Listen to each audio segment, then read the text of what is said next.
Če želiš pritegniti prave idealne stranke in zgraditi močan brand, potem je ta epizoda točno zate. V tej epizodi ti bom razkrila 5 ključnih korakov pri gradnji branda, ki so pomembni tako za tiste, ki ste popolnoma na začetku in šele gradite svoj brand, ali pa tiste, ki ste že na podjetniški poti, pa mogoče bi vaš brand potreboval kakšno osvežitev. Hej, dobrodošel, dobrodošla v podjetniškem podcastu Legendarni, ki je namenjen vsem, ki želite svojim delom pustiti trajen pečat in ustvariti več kot le uspešen posel. Če se še pa ne poznava, moje ime je Maja in podjetnikom in podjetnicam pomagam pri gradnji brenda, vse od postavitev temeljev, celostne grafične podobe, spletne strani, ki konvertira obiskovalce v stranke in rasti in razvoju brenda.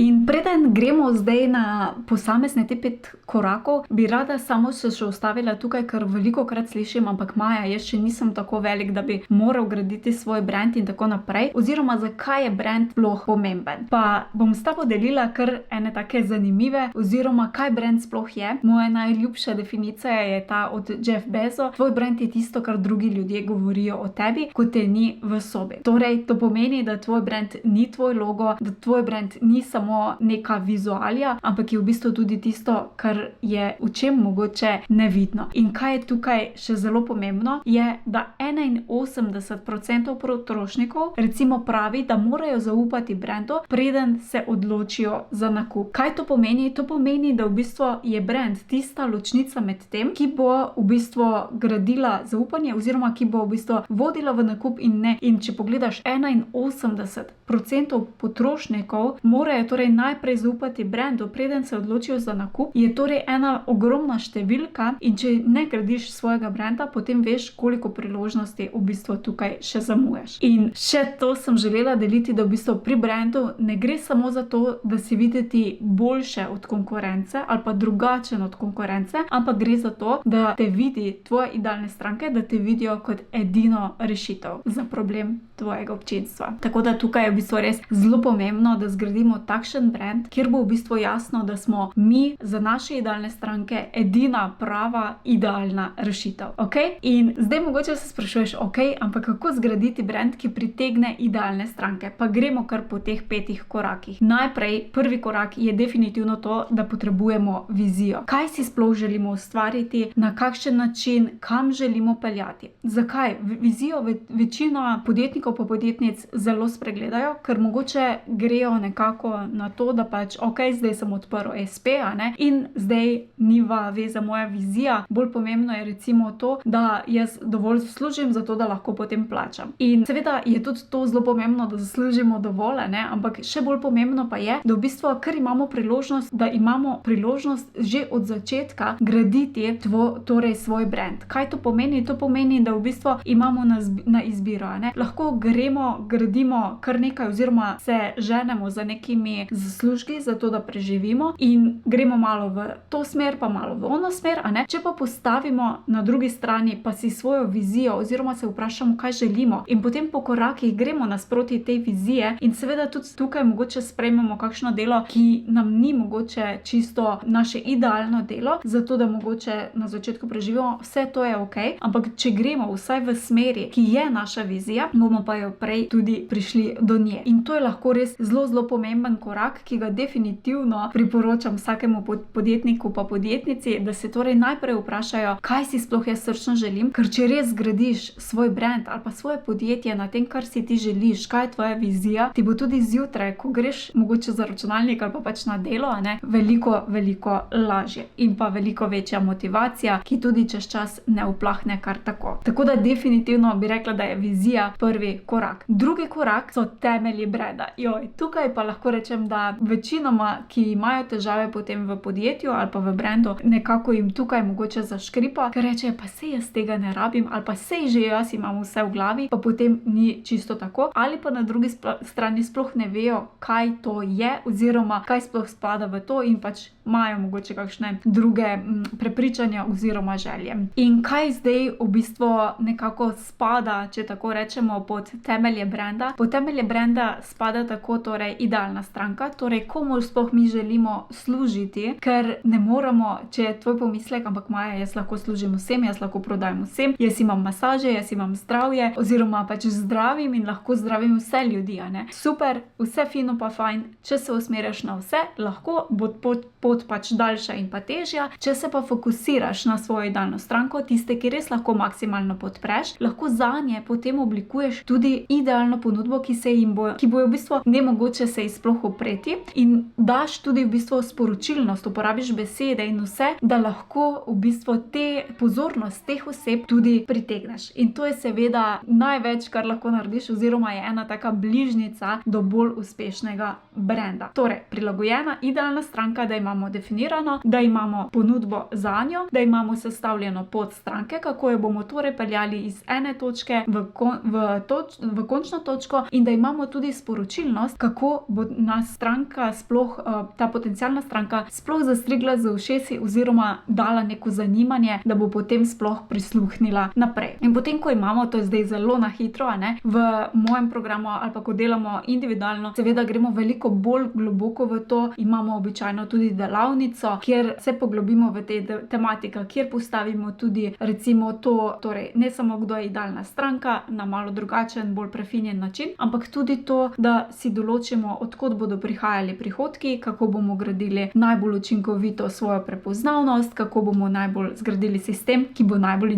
učinkovit in tako naprej. Skratka, za začetek pa je definitivno zelo pomembno, da pogledaš vse to. Tretja točka je pa potem CGP, oziroma celostna grafična podoba. Šele tukaj pride na voljo, torej kakšne barve bomo uporabljali, kakšen bo naš logotip, kako bo izgledali naši letaki, kako bo izgledalo tisto in to. Zakaj? Tukaj se pogosto potencialnimi strankami ali pa podjetnicami ukvarjamo, zadržimo, zakaj ne bi najprej imeli recimo logotipa, potem pa bomo vse ostalo. Ravno nekaj dni nazaj, sem govorila z eno podjetnico, ki je rekla: "Joj, Maja, jaz bom pa zdaj ravno imela logotip, nič drugega, samo logotip, tako da bi potrebovala vse ostalo." In kje se tukaj zataknilo? Tukaj se je zataknilo predvsem pri tem, da v bistvu, če nimamo mi neke vizije, sploh ne vemo, kam gremo. In če nimamo potem iz te vizije speljanih temeljev svojega brenda, torej kdo je idealna stranka, kaj je ponudba, kaj želimo, kako se želimo predstavljati, kaj želimo doseči, kaj je X-faktor, kakšna je vizija in vse to, potem seveda je nemogoče, skoraj nemogoče ustvariti grafično podobo, ki bo pritegnila takšne idealne stranke. Ker potem ali moramo iti na neko splošno, ki bo vsem všeč in ne pritegne v resnici nikoga, in nima dobene sporočilnosti, ali pa imaš sporočilnost, ki sploh ne pritegne naše idealne stranke. Tako da namen v bistvu celostne grafične podobe v resnici je v tem, da pritegne pozornost naše idealne stranke in jim da sporočilo, ki ga pač mi skozi naš brand želimo dajati. Velikokrat se pa zgodi, da naredimo logo, ker je pač nam to všeč. Ni čisto tako, seveda mora biti vizualna podoba všeč nam, zato da bomo jo z veseljem tudi uporabljali, ampak da tudi na drugi strani pritegne idealne stranke. In potem šele četrti korak, je pa potem spletna stran. Spletna stran, kot jo jaz rada poudarim, je dobro, da je v bistvu naš najboljši asistent in pa prodajalec. Torej, da vse, ki z vizualno podobo, z sporočilnostjo in vse, torej pritegnemo idealne stranke in pridejo na našo stran spletno, da jih potem ta naša spletna stran lepo preservira in po korakih gradi odnose, zaupanje in jih vodi naprej v nakup. In če je spletna stran samo tvoja vizitka ali pa samo neka informativna spletna stran, vse ok, ampak potem ne pričakovati, da bo v bistvu prodajala, da se bo gradila prepoznavnost in tako naprej. Tisto bi jaz rekla, da je v zelo malo primerih res nekaj učinkovitega, nekaj, kar bo naredilo doprinos v tvojem poslu. In potem seveda peti korak, ki ga pa veliko ljudi ali pa podjetnikov pa podjetnic mogoče pozabi nanj, je pa rast in razvoj. Torej, kaj to pomeni? To pomeni, da v bistvu pozabijo, da ali pa v bistvu si ne vzamejo čas, ker rečejo: "Joj, Maja, ampak jaz nimam časa za to, jaz res nimam časa, da bi delal zdaj na rasti pa razvoju svojega brenda", in ker nekje bezlajo svojo urnik, si mogoče napolnijo z nekimi taski, ki slišijo, da moramo početi, od tega pa mogoče ni efekta, ki si ga želijo. Zato je zelo pomembno, da si damo torej na svoj urnik čas, kjer bomo delali na rasti in razvoju svojega brenda. Kaj to pomeni? To pomeni, da delamo v bistvu na projekti, ki nam povečujejo torej prepoznavnost, ki nam povečujejo učinkovitost, da imamo postavljene postavljene sisteme, da imamo postavljene lijake, ki delajo tudi brez naše prisotnosti in s tem v bistvu prihranimo čas. In seveda, zakaj prepoznavnost? Zaradi tega, ker če imamo samo en krog ljudi in ta krog ljudi, tudi če vsi postanejo naše stranke, bomo potem naš posel bo na neki točki začel trpeti, zato je fajn, da gradimo zmeraj na prepoznavnosti, se širimo, zato da vedno v naš dotok prihajajo nove potencialne stranke. In pa seveda, da poskrbimo tudi na neomejene dohodke. Kaj to pomeni? To pomeni, da v bistvu imamo ponudbe tako zastavljene, da lahko neomejeno zaslužimo. Kje se tukaj pogosto zatakne? Ko rečemo, da bomo vse delali sami, ko rečemo, da za vsako ponudbo potrebuje nek moj čas za izvedbo, in potem pridemo do enega stropa, preko katerega ne moramo iti. Tako da je res tukaj zelo pomembno, da si naredimo sistem oziroma način, da pridemo do neomejenih dohodkov. Torej, da lahko zaslužimo, koliko želimo, pa še onkraj tega. Tako da to je nekako 5 korakov, če jih zdaj samo povzamem. Gre torej za vizijo, potem potrebujemo temelje brenda, celostno grafično podobo, spletno stran, ki konvertira obiskovalce v stranke, in pa potem naslednji, zadnji korak je pa rast in razvoj brenda. Tukaj je v bistvu mišljeno tudi, da vključimo projekte, ki si jih mi želimo delati, na katerih želimo sodelovati in tako naprej. In to je res tista točka, na katero ne pomeni, da delamo, ko imamo že vse 4 narejene, ampak delamo zmeraj,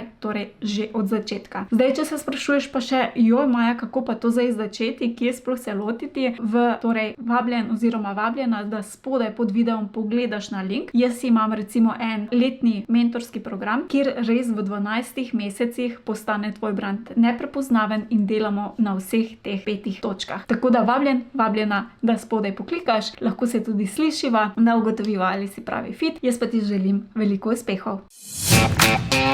Hvala za tvoj čas in pozornost. Če ti je bila epizoda všeč, te vabim, da se naročiš na podcast na najljubši aplikaciji, kjer poslušaš podcaste in tako ne zamudiš naslednje epizode. Vesela bom tudi povratne informacije, kako ti je bila epizoda všeč in česa si želiš več. Hvala ti in naredi si čudovit dan.